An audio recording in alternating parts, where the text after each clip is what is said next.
tock, tick tock, tick tock.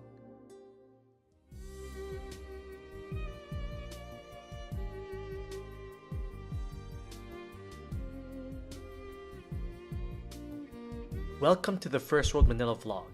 First World Manila, the brand that makes Manila and the Philippines economic development, urban planning, and cultural revitalization interesting to people. This episode represents the launch of a special series of videos within the First World Manila vlog. What the Philippines can learn from. What we can learn from different nations that have been able to provide a high standard of living for the majority of its citizens.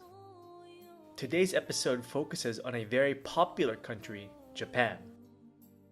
Given the record number of Filipinos now visiting Japan, many for the first time, many of us must be marveling at Japan's success.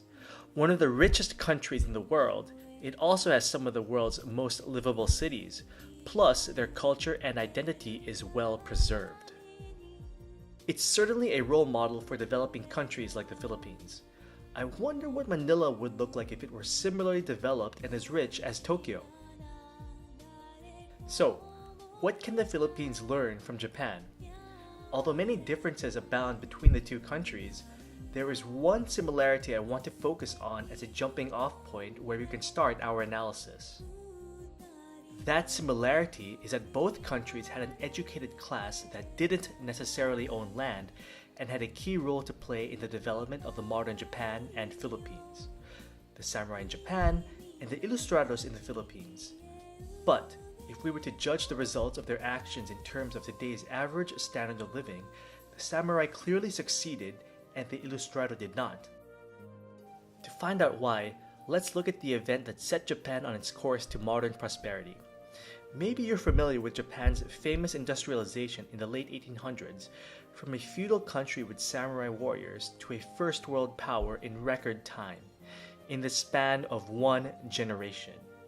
This was a result of the Meiji Restoration, an overthrow of the pre-existing Tokugawa government, and the installation of a new order and society that raced to industrialize. At the time of the Meiji Restoration, the threat of foreign industrial powers sent Japan, then essentially a medieval loose confederation of domains owing fealty to the Tokugawa, into turmoil. What happened in summary was that the Tokugawa government was unable to maintain control and was deposed by samurai from the outer domains, particularly Choshu and Satsuma, who were driven by a loyalty to a quote-unquote vaguely defined realm of Japan epitomized by the emperor. These samurai essentially staged a coup d'etat, after which they were able to introduce key changes, including 1. Eliminating the centuries-old feudal system. 2. State-led economic development. 3. The creation of a national identity centered on the emperor. Such actions laid the foundations for a prosperous Japan. Now that we have a basic blueprint of how Japan industrialized and created a high standard of living for the majority of its citizens, how can we apply this to the Philippines? Actually, someone did try to implement a Japanese-style state-led development strategy, Marcos. But why didn't that work?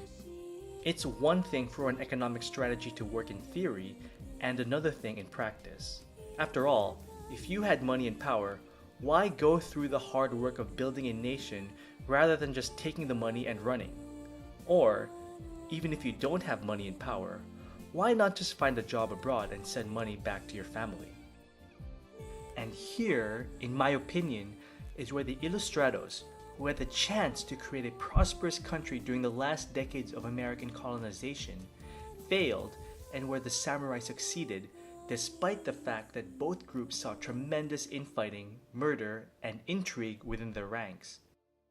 The key difference, in my opinion, is that the samurai of the Meiji Restoration explicitly articulated a vision and sense of identity for the Japanese by using the emperor as the unifying force for society.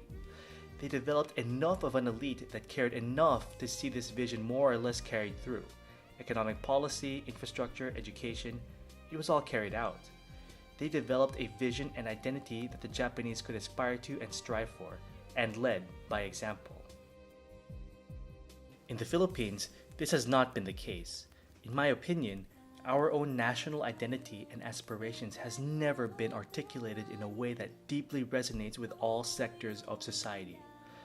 Of course, there may be historical reasons why this happened that are beyond the control of any individual or group of individuals. But at the end of the day, the educated class has to take responsibility. The educated class, our modern-day ilustrados and ilustradas, the Filipino version of the samurai. Where are you, ilustrados and ilustradas? Nasaan ba kayo? ¿Dónde estáis? Hiding in your gated villages? Enjoying life abroad? Taking hard drugs and partying all night? It's not too late, ilustrado, ilustrada. I have already presented a comprehensive list of what needs to be done to fix the Philippines. So remember your civic responsibility. In one way or another, help. Where are you, ilustrado, ilustrada? Nasaan ka, ilustrado, ilustrada? ¿Dónde estás, ilustrado, ilustrada? As the samurai have shown us, massive change can be accomplished in just a generation. The faster we work, the more lives we can change for the better. Time is of the essence. Time is ticking. Tick, tock, tick, tock, tick, tock. There's a lot more I want to say, so I'm saving that for the next episode of the First World Manila podcast, which you can also catch on this YouTube channel. If you enjoyed this video, please consider subscribing, whether it's on YouTube or social media. Links in the description.